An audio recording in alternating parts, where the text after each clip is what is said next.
Chapter 21. Heat. Something isn't right. I woke up very sluggish in the way how I felt. I knew I had a fever but there was no helping it since there was no one I wanted to rely on.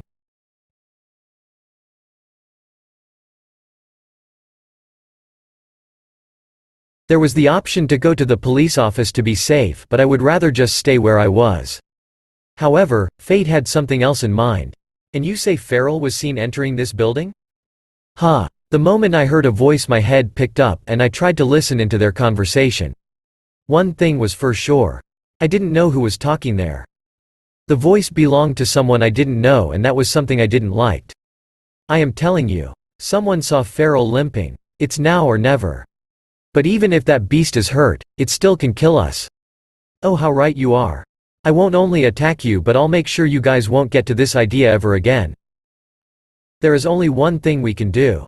Yeah, let's do this. Do what? Leave me alone? That would be the most logic thing to do if you already know that I could kill you. Now show. Let me sleep more. I was about to get back to sleep if not for the cracking sound that started to get louder. Is it getting hotter or is it just me?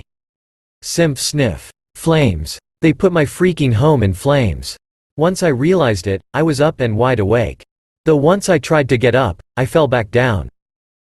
My leg hurt way too much and I knew I wouldn't be able to run with it but I didn't had tot. All I had to do was get to the roof and get to the other building.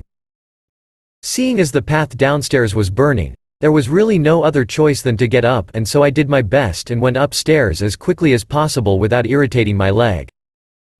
The moment I was up, I knew I had to run and jump from one building to the other. Not only that but I could hear sirens heading my way. They probably are only here to put the fire out but it would be still problematic if they found me and so I started running and jumping from one roof to the other until I found myself heading to the police station. Sue. Out of every place I could have gone to. I ended up here? They at least can help me and the police officer didn't seem that bad. I got down from a building and entered the police station. This time I wasn't following anyone but just opened the door myself and went in. Police officer. Sigh, someone get Sukachi. Police officer. That freaking cheetah again. Detective. Farrell. Shota already told me that you got shot but what happened to you, buddy?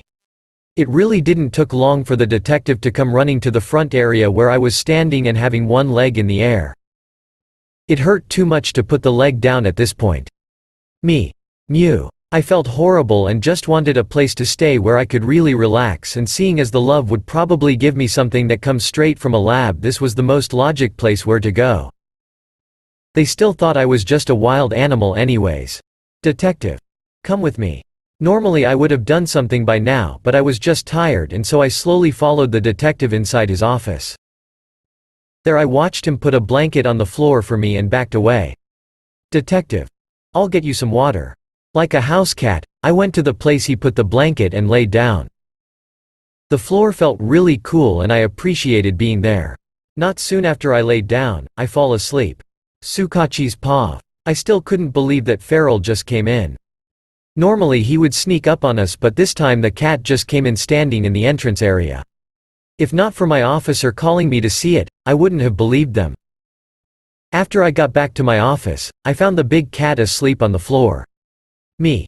Must have been tired, huh? There was a faint smell of smoke coming off him but seeing as he was a helping pet to a vigilante I didn't think a lot about it.